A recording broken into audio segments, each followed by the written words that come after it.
Another state. I'm trying to eat down a whole nother plate. Seem like my homies was stuck in the hood. I just told them be safe and to stay out the way. All right, welcome to the Black Myths Podcast. Welcome to the Black Myths Podcast. I'm your host, Too Black. This is part 2 of the myth China is colonizing Africa. And the first episode we went over what's actually happening between China and Africa versus a lot of the state propaganda that is often spread. I know some people asked about the sources. The sources are in the first video. They're under the first pod if you're listening via audio, and they're under this one as well. Some of the sources, I'm still waiting on a few, but most of the sources are down there if you're interested in those. This is for the people who are engaged in good faith, obviously. But yeah, the general point was we were able to frame, I think, effectively that China is not colonizing Africa. However, this does not mean that there are not criticisms that could be made of China. This does not mean that China is not engaged in any type of exploitative practices in Africa. No one's saying that, but that's not the same thing as colonizing an entire continent. And we should be able to make that separation and then arrive at a fair criticism while making that separation. But if our talking points sound like we are representing the U.S. State Department, then we should probably question where we got information from. So without further ado, we enter into part 2 with our guest, Mikaela Erskog, and thank you. Even when reading about how China developed, you and I both are on the left, so we hear all the different criticisms about China is not socialist, which I'm not getting into that debate on here, or China sold out Mao and like all of that stuff, but reading about how, I guess, they were able to develop with foreign capital, not just from the West, but even like they did a resource loan with Japan, where they gave their oil out so they could get the funds to build up the capacity. It wasn't it's not a perfect. There's, as Mao talked about, there's a lot of contradictions in that. But you have to build up your infrastructure. You have to have the capacity to do things. Like I think you were talking about earlier, like we're not just doing this for ideas in our head. You have to have material outcomes. So being able to, even though I do, we both I think agree there's somewhat of an imbalance in the relationship at times between China and Africa. I think it's important that you're still able to build up your capacity in your country versus if you're just giving out. I remember Angola, I think even now, was like 98% of their revenue was just generated by oil or something. Like you don't want to be in that situation. You need other things to be built up besides just the resources that people are extracting from your country. And I don't know if sometimes people give enough. Even on the left, I think sometimes the conversation gets kind of bogged down in this kind of idealism of what places should be, and people are just trying to live, right? And they need to do whatever they need to do to live, and sometimes those relationships aren't perfect. So on that point, I guess, what are some of the, criticisms? You've mentioned some of them already, but what are some of the criticisms that China engages in Africa, and also we had the question, is there a distinction that needs to be made between like China as the state and then some of the private entities that come into China that may not have as progressive of a view of how they deal with Africa? So there are a couple of things. And first, with regards to what I was talking about before about not taking a... So colonialism, also part of its thing was that it was around political intervention. Like it needed to be like the politics of the country that was benefiting, the foreign country that was benefiting. One of the kind of criticisms that has gone to China is, which again is in maybe a longer conversation, but is the question of political non-interference.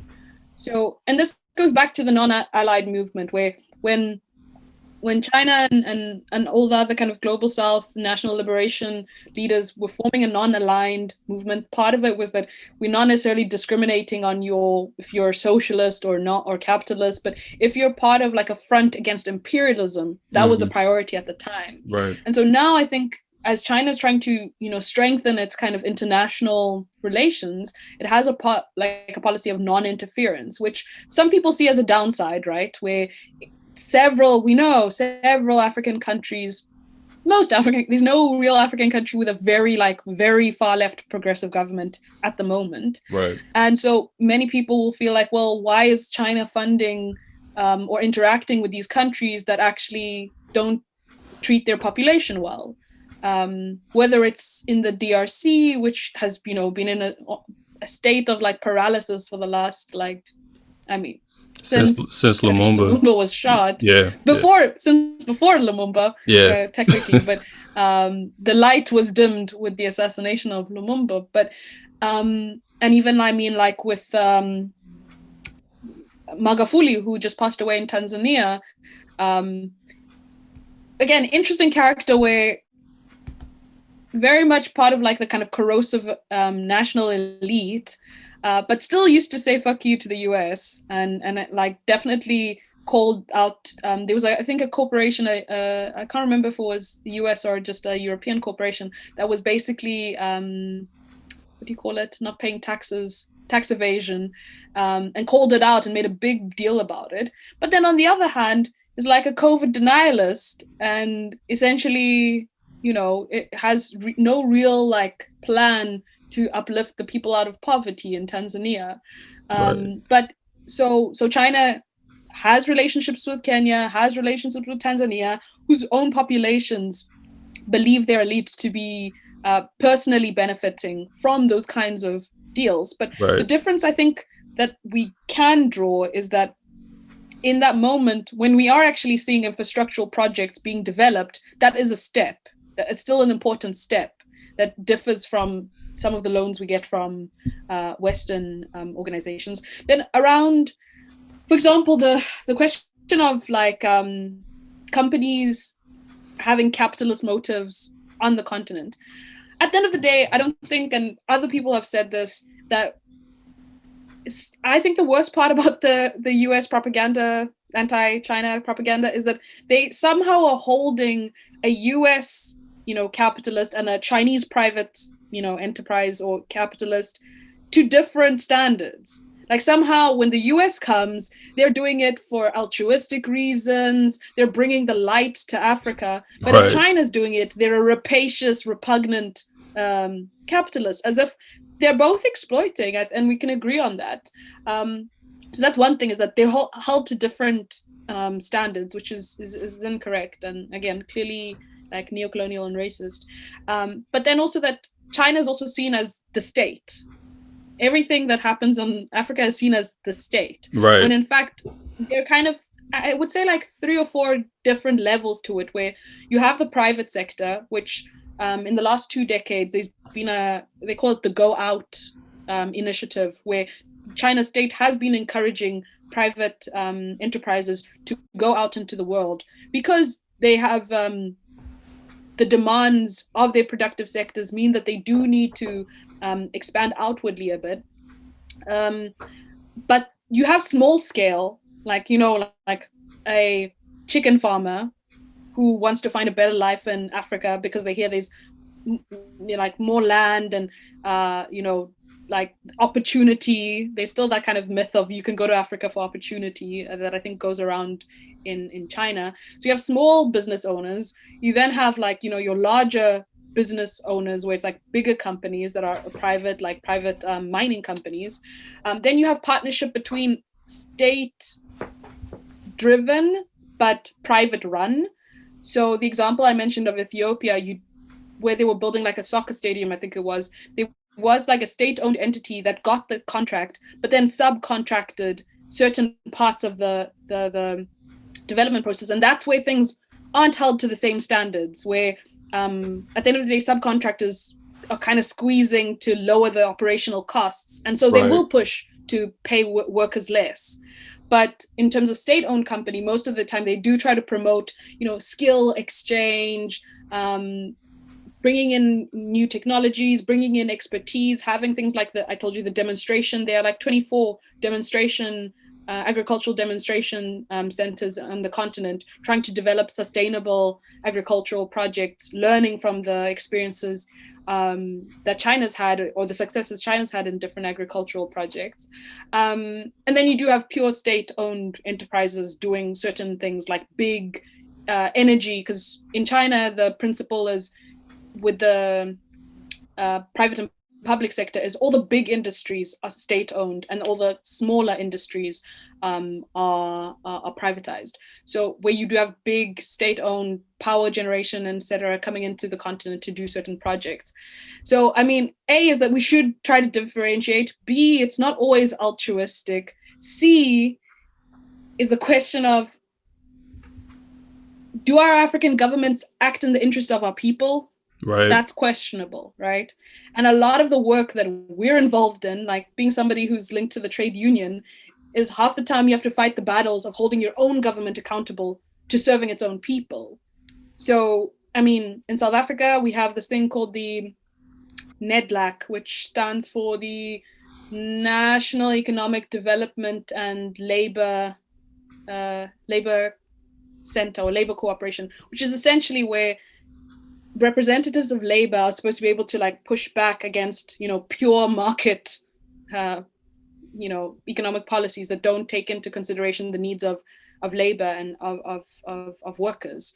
But we don't have the necessary representation, even in our own country's domestic institutions, to push for progressive, people-centered initiatives. So there is this kind of balance on the one hand that you have to appreciate the non-interference on China's part, and on the other hand we have to fight within our own countries to have left progressive governments. And for us, that means like in the trade union movement, the way we push, NUMSA is a progressive Marxist-Leninist inspired union that has the biggest membership, despite, COVID is really like changing membership as retrenchments have been happening en masse. But with around 300,000 members, it's one of the biggest trade unions in Africa. What's the name again? We have to push on that. What's the National Union of Metal Workers of South Africa? Okay. NUMSA. So that's on the one front, but on the other front, we also have to like establish progressive political leadership, and that's like who will actually, advance an agenda that benefits the masses. I mean, we're seeing it slowly in different corners, like in Zambia, who's going to have an election this year. The Socialist Party of Zambia is really pushing for a kind of different approach that's, has a mass line, and that wants to uplift the material life of its people. And I mean, you can check out one of the newsletters of Tricon interviews the general secretary of the political party for Zambia, if you want to know more about that. But I don't know if I was fully answering your question, but with regards to the limits. That answered it, and actually a few other ones, but because it also gave me some context of as far as what Africans are doing to hold their governments accountable. Because I mean, if China did interfere, that's still not self-determination for Africans. Like maybe China would. I don't know if China would push a more progressive policy or not, but if they're doing that on their own and they're not even in solidarity with the people of the country, then I don't know if that's ultimately beneficial. Like, because Africa has to be able to determine its own destiny, not China, not the West, not anywhere else. I do know there are some deals where I was listening to an interview with the Deborah Brodigan, and she was saying how in some cases, especially with the resource-backed loans, China will build the infrastructure, but the money stays in their country, and they just build the infrastructure. They don't just give it to the government like a lot of other places do. So instead of just giving the government $20 $20 million so we can take, bauxite out of your land or whatever. And then that money just goes to the government and that's it. Like they actually pay specifically just for the project in some cases, as opposed to it being, we're just going to buy the resources and you do what you want with it, right? And we know that can go south a lot of times. We were talking about the non-alignment movement earlier. I don't know if it's the same thing in this case. I don't think anything is ever the exact same. But since there is this rising Cold War between the U.S. and China, and there's obviously you were talking about the population that Africa is going to have, and the U.S. is specifically with white folks is seeing a decline in their population. So you see this move towards kind of this new scramble. It's really not new. It's just continued scramble for Africa, right? How do the African people navigate that? Do you align yourself with one or the other? I mean, obviously there's no one answer to that, but like, how do you see that being navigated? So, I mean, it's tough in terms of, let's say, just even kind of popular opinion. Though I read like earlier this year that I think it's even a US-based survey, Afrobarometer, where they interviewed, I can't remember how many countries it was, but I think people in 36 African countries, if I'm not mistaken, but how popular opinion around China is shifting. And I think it was like 63% of people saw China's influence on the continent as positive. And they saw the big positive as the infrastructural projects, and the negative being around ability to pay back debts, which again, I think speaks more to the nature of, our African governments and, these kinds of like deep cultures of corruption and, personal looting of the coffers when it comes to certain projects. So I think generally opinion is shifting, and I would say it's shifting in kind of like maybe, your East Africas, Northern Africa, where there's like a lot of projects happening, like in Ethiopia, huge projects happening in collaboration with China. But I think on the kind of, there's still a strong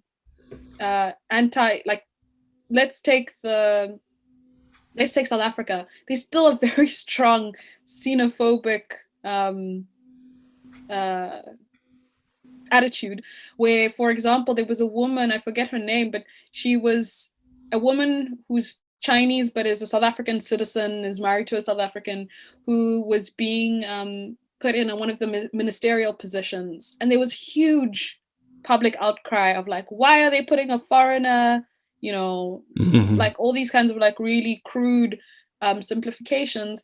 And that kind of, it has been because in many ways the Chinese presence in South Africa, at least, from what I mentioned about those 60,000 workers, is premised on a certain kind of class competitive relationship that even in 1905, those workers were brought in to supplement African workers who had been displaced due to the war. So they had an organized workforce of Chinese workers that were replacing African jobs in that context.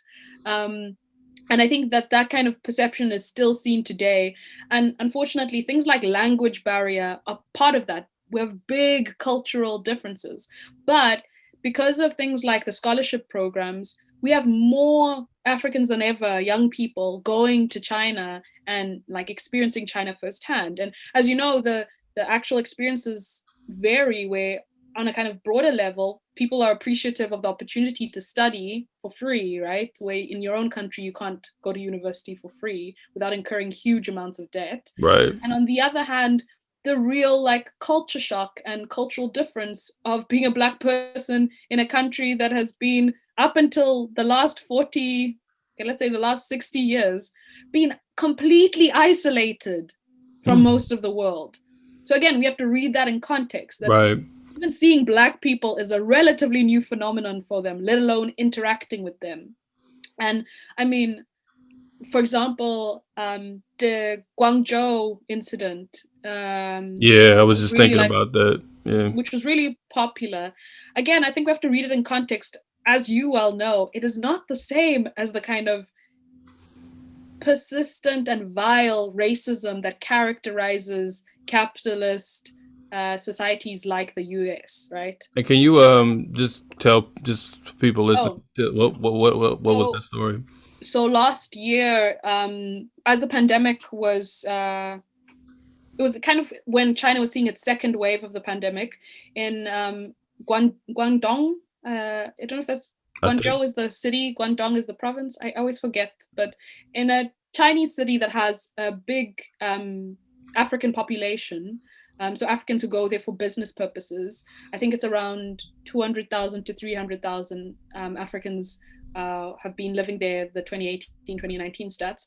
But so basically, when the pandemic second wave was hitting, and the kind of national thing or approach was that we have to limit in foreigners in coming into the country because we wanted to limit the spread of the virus. What happened is different African migrants were basically targeted by local businesses and as well as this kind of state officials in terms of testing, where they were held to a different standard, where because they're foreigners, they were seen as coming in that kind of foreign second wave of people who are moving. So basically they got treated differently, where some people weren't allowed to go into certain restaurants. Some landlords were actually like trying to push them out of their buildings. They got evicted. Getting evicted. Some, in terms of actual testing, they were forced to test several more times than the average person who they had not been traveling either, many of them. And that was a big issue. But I think what's important is how it was dealt with. Yeah. So it was a mistake. It was clearly a mistake. It was clearly had racial discrimination around it, because that's how people identified them and how they were targeted. But what is important is, one, African representatives came strongly out against it, were given a lot of airtime to share their concerns with not only the world, but with the Chinese government. But the Chinese government was, at the national level, was quick to go and evaluate the situation, investigate the origins. So there was initially a video, I think, of one Chinese man who was ranting about it in a very inflammatory way. And he was found, he, was, I think, fined, and he's going to go through some other kind of prosecution processes, but basically receive some form of retribution, as well as certain measures were tried to put in place where no one was allowed to be evicted, created a hotline for people to speak to, so that if there is a language issue, you can have a translator, and various measures were put in place where they were trying to counteract. Yeah, they paid for hotels, I believe, for the migrants. Yeah. Gave them meals. I think they passed some anti-discrimination laws. Yeah, so I mean, it's not perfect. I mean, it still happened, but like you said, there was a swift response versus out here. I mean, there's always, out here as in the US, there's always a new video of one of us getting killed, and they got nothing, like the police kills us, and there's no, even the bills that they put forward wouldn't fix the problem, right? So again, context. I do see similarities, even when you were talking about the migrant worker, the Chinese workers that had came to South Africa back in, I think you said 1911. There was in America, they brought Chinese workers over to build railroads in a similar fashion, with certain class competition with jobs and stuff, and that created this idea of a model minority. That kind of comes from that, and then they were lifted up as this aesthetic of what people of color should be and how hard they should work, and there's a lot of resentment even in the United States towards Chinese people, more Chinese specifically, not even just Asian in general, but Chinese specifically, but Asian too, as far as them thinking that they're better than us, and black folks have and some of that is legit. I'm not saying that comes out of nowhere, but I'm saying I never made that comparison to you brought up, but there's a similar labor relationship in as far as the history you're talking about, and then as well as a cultural a cultural gap that's been set up even outside of China, but even within these territories, that is done by the state,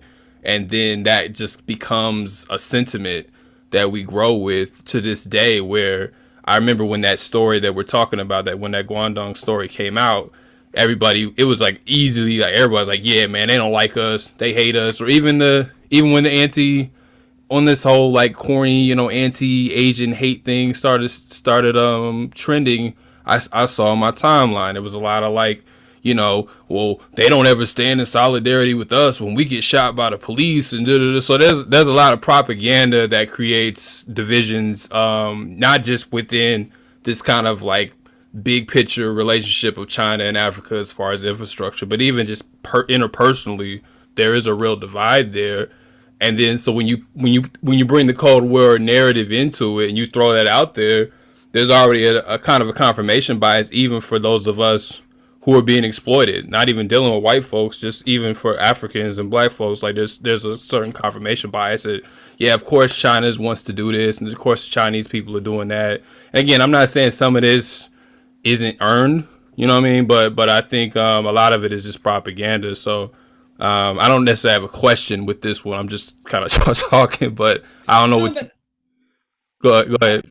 I hear you though, and I think it's important that, because the reason I raised the question of which South Africa doesn't have a big Chinese population. There is a Chinese community that's now considered South African Chinese, as well as a foreign Chinese community who are there for business. Like we have a little Chinatown in Johannesburg, but the fundamental thing is that the antagonism we have that we think is like, one race hating another, ultimately has an economic and historical basis that we have to take into consideration, and that these hostilities are not fundamental antagonisms, but are more like conflicts that are manipulated by the ruling class, for a lack of a better word, in order to make sure that you segment the working class, and you have some people who will work for less and some people who will work for more, and who will unite to fight the greater enemy. And I mean, for example, like one of the things, maybe I don't know if this is too touchy an issue, and I know it's a difficult one, but like, why did most African countries side with China on the Xinjiang issue? Why did African countries with majority Muslim population side with Xinjiang if it's a so-called humanitarian genocide, whatever it is? Why would these Africans do this? And the US narrative will be like that the Africans don't know anything, Africans are dull, and all the kind of colonial tropes, when in fact most of those countries have had to deal with religious extremism in their own like Muslim communities, right?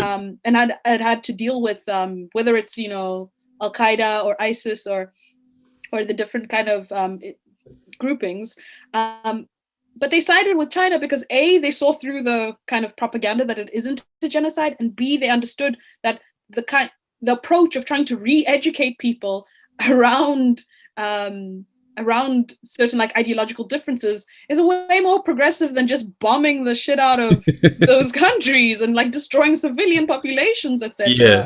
And I mean, even the Xinjiang thing, there's a really great resource page that a group called the Chow Collective has, where they have a reading list on Xinjiang for those who are interested. I use a lot of the Chow Collective to even prepare for this episode. So shout out to.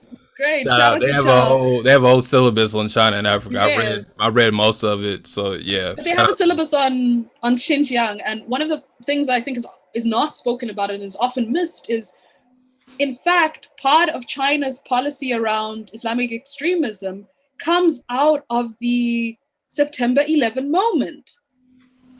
After the September 11 moment, the US categorized various organizations as terrorists, rightly or wrongly. We can have a discussion about that in a different moment.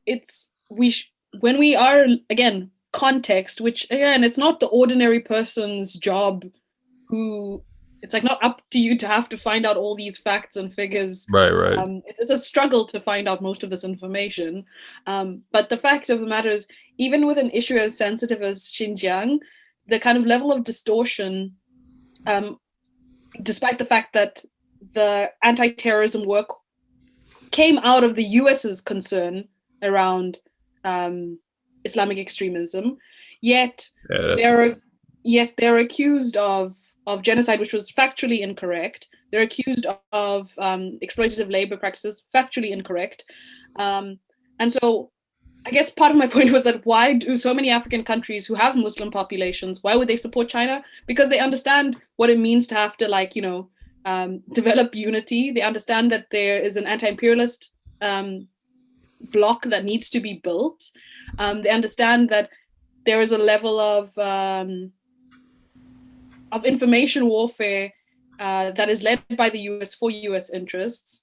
And I guess it also shows the complexity of, in Africa, we live with so many different ethnic minorities, and we know the importance of building like a unified national project in the face of so many differences. So I think that the China-Africa relationships are likely to strengthen moving forward, not only because of the kind of infrastructural collaboration, and I mean now with the last year and them reaching, you know,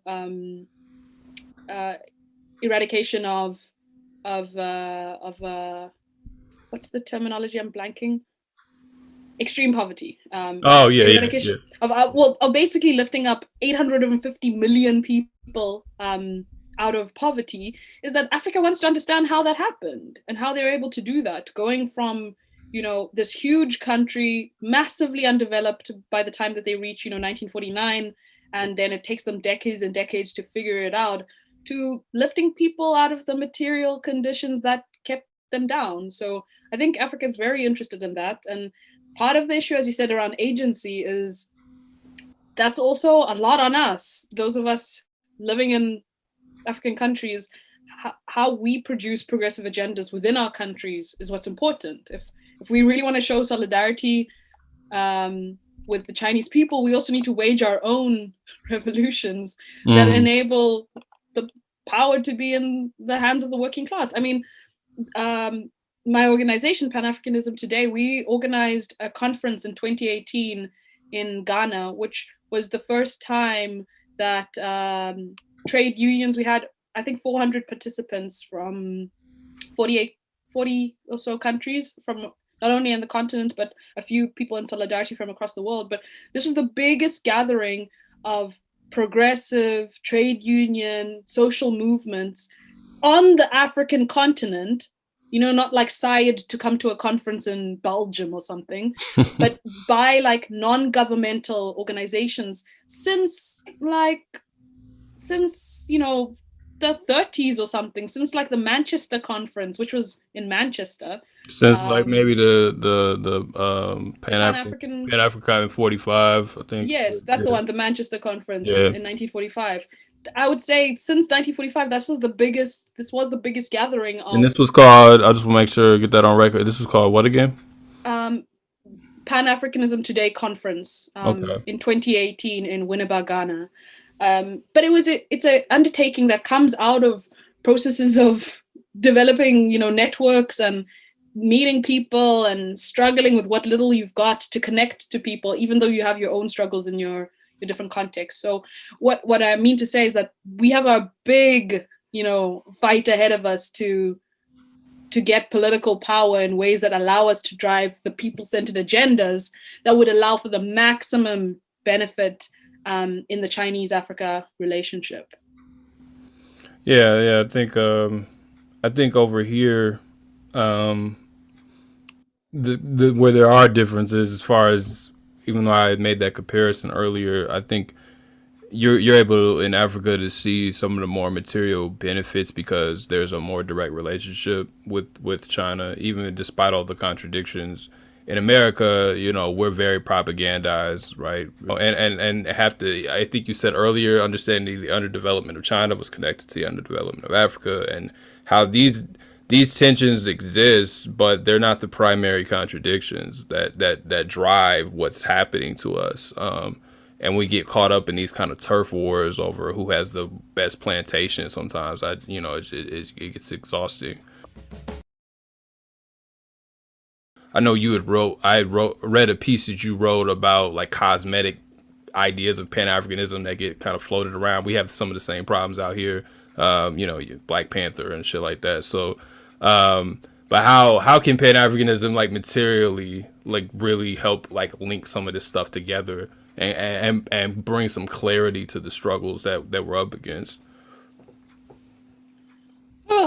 If I had a quick answer, I don't think I'd even be here right now. I'd be, you know, living in a highly democratic society where the working class owned the means of production and everything like that. Right. I had a quick answer. But I mean, some of the things which is part of, you know, my organization's priority is, if we consider the history of Africa, if we consider the initiatives that have come before us, I mean, in Nkrumah's founding speech at the Organization of African Unity, which became AU later, part of his thing that he said was that we have to forge a political union based on certain like existing structures, like, and he mentioned, I think I mentioned this before, based on defense, based on foreign affairs and diplomacy, based on common citizenship, based on an African currency, based on a shared monetary zone, based on an African central bank. And some of these things exist in elements, but ultimately, because as nations, our political sovereignty is always undermined by foreign, you know, financial capitalist projects, it's also undermined our ability to unite on these bases. So regarding the thing with military, of the foreign military presence in Africa, if we just look at that example, and in fact, Tricontinental will be publishing a study, or I'm not sure if it will be a dossier, but we'll come out with a study around this issue of like militarism on the African continent. But regarding that, for example, the question of defense, for peacekeeping in Africa, African states only raise 2% of the costs, right? While foreign funders like the EU and the US provide 98% of the funds. For defense? Yeah, for peacekeeping for the AU, for the African Union, right? So if Africans themselves have such a low financial contribution, you're not able to direct the actual agenda, right? And this we've seen through the way in which they entered Libya, for example. So there is, what I think China has to offer for us is, by building viable and rehabilitating or certain industries, manufacturing, certain infrastructural, so that we're not always having to pay for basic infrastructure, public infrastructure, and we can gear that towards different projects like funding our own defense and, you know, creating a shared monetary zone, which there is one that's being launched. But again, if we're not fighting the progressive fight within our countries, we won't have leadership at the representational level, on the continental level, that will be able to push it for us. But by China providing certain support that shifts the material basis, so it means that more children get educated in Africa, more children, you know, traveling shorter distances to get to spaces, all of those things bridge the gap in terms of, you know, poverty, the poor and the rich. And that allows us at least to build certain material bases that enable us to fight stronger political fights that then can return to certain aspirations, such as seeing the continent as a shared, you know, project. Because at the end of the day, right now, we have the AU, but the political disagreements and divergence disable or disallow us to act as a kind of coherent and unified bloc with certain basic or minimum programs that unite us continentally. And I think that like it's the African continental trade area is currently being like developed, and China will be contributing to some of the developments, such as things like, you know, railway lines that connect two major cities.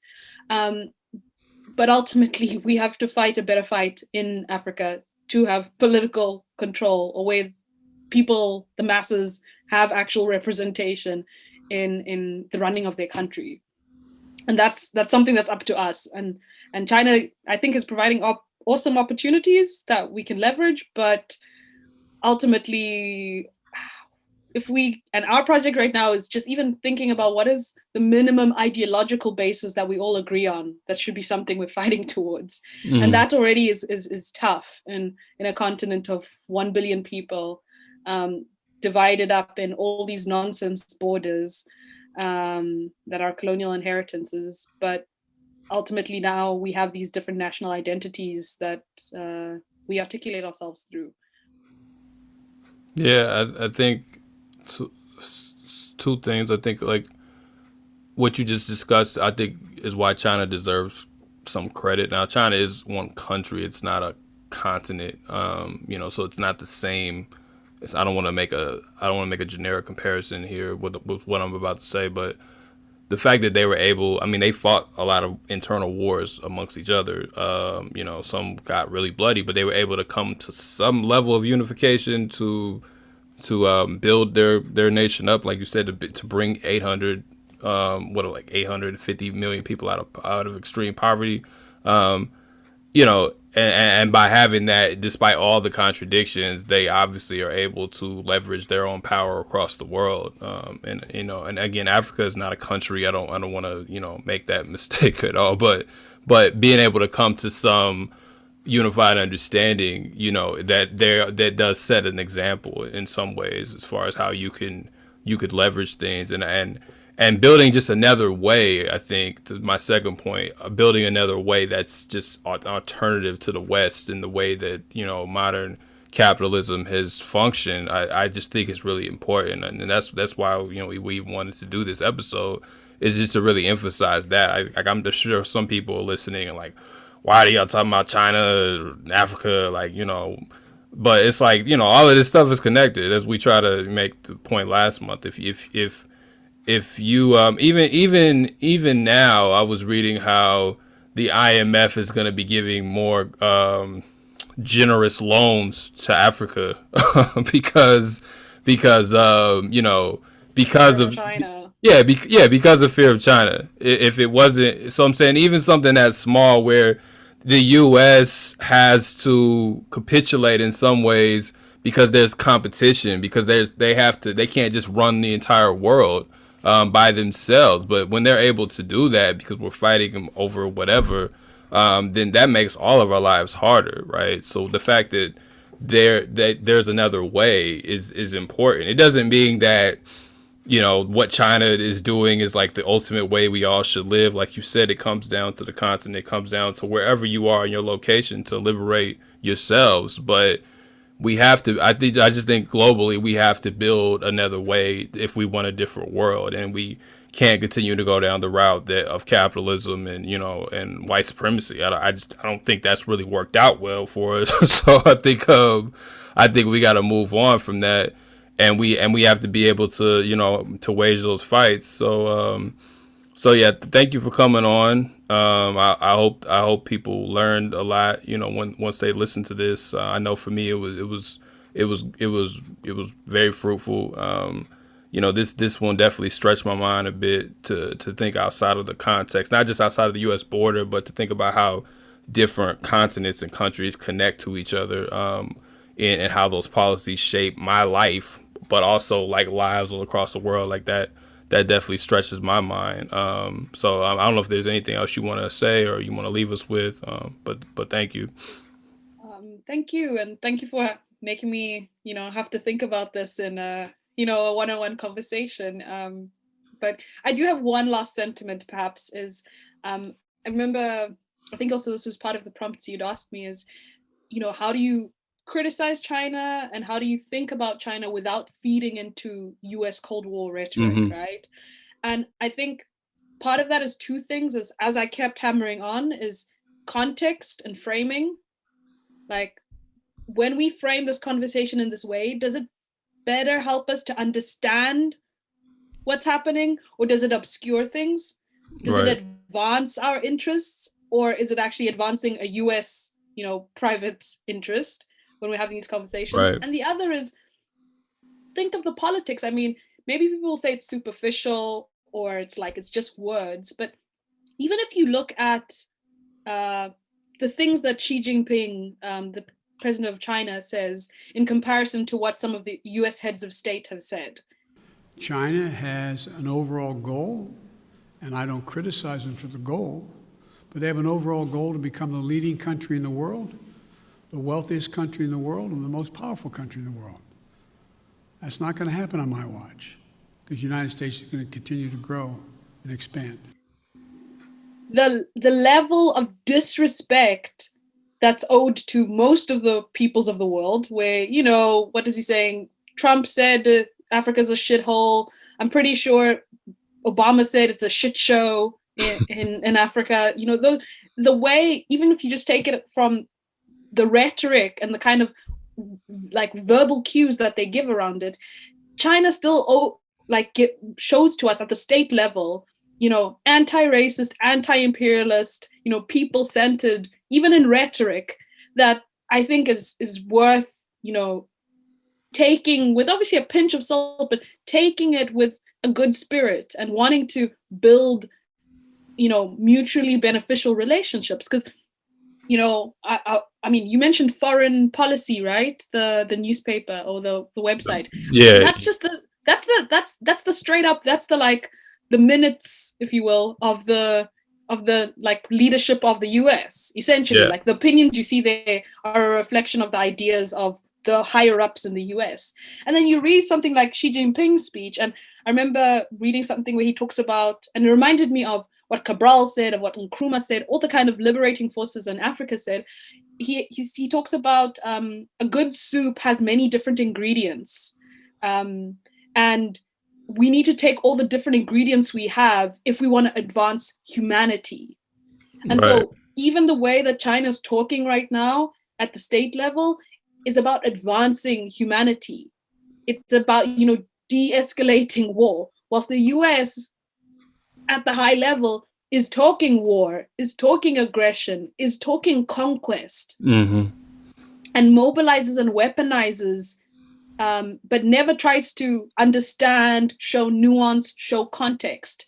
And so just at that level, I think when we're thinking about China's dealings with Africa or any part of the world, in relation to the US Cold War, we need to always think of context, ask questions to understand the context better, and B, politically, we have a better ideological closeness, I think, with China, just from the experiences we've had, than we have with what the US is trying to do right now. And I think that's important, and that should be respected, but take it from there. And then we can have arguments and criticisms about how we do it and where we do it and whatnot.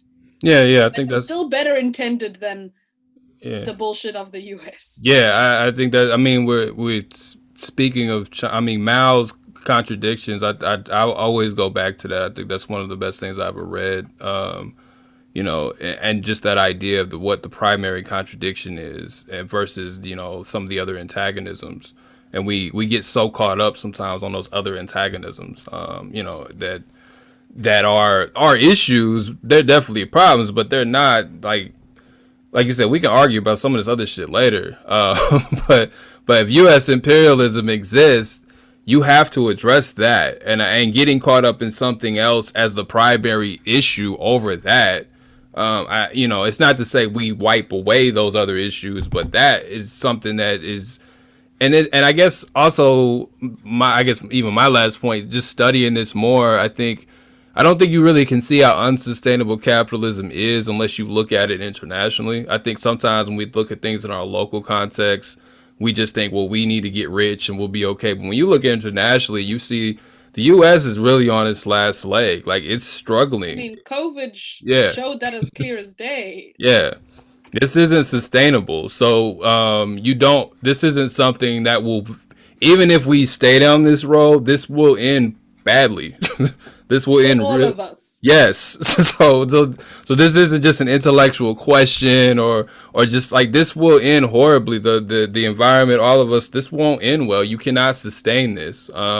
So that's why you need alternatives, because this is not sustainable. This is not just about us winning in some generic sense. This is about life or death when you really come down to it. And it's not sustainable to I mean, when we were talking about the infrastructure and how in the world a continent that has produced the most wealth is that behind, but that has impacts on the environment. It's not just a matter of they just get to stay poor. No, you can't. I mean, that's a whole nother episode. But this is just not. It's not a sustainable project. These things will eventually, like as we like to say over here, white people will eat their own. These things will eventually eat everyone up. Like, this is not something we can run away from. So we have to confront this.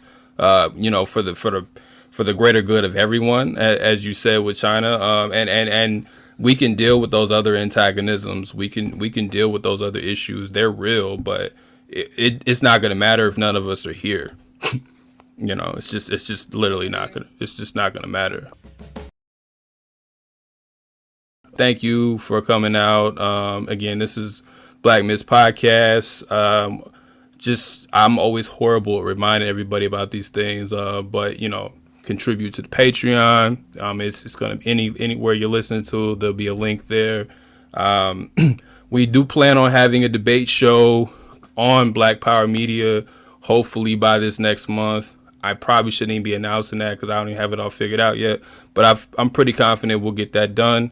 That show will be on. It'll be a spinoff of what we're already doing, but it's about things that can be debated. So it's not going to be about quantifiable myths that we can prove are right or wrong, but more so issues that exist within kind of the Black radical space and just in the Black world in general, as far as tactics and just different ideas that these other antagonisms that I was just talking about, we can start working some of those things out in like a real synthesized debate, synchronized debate where we can have those conversations. So be on the lookout for that.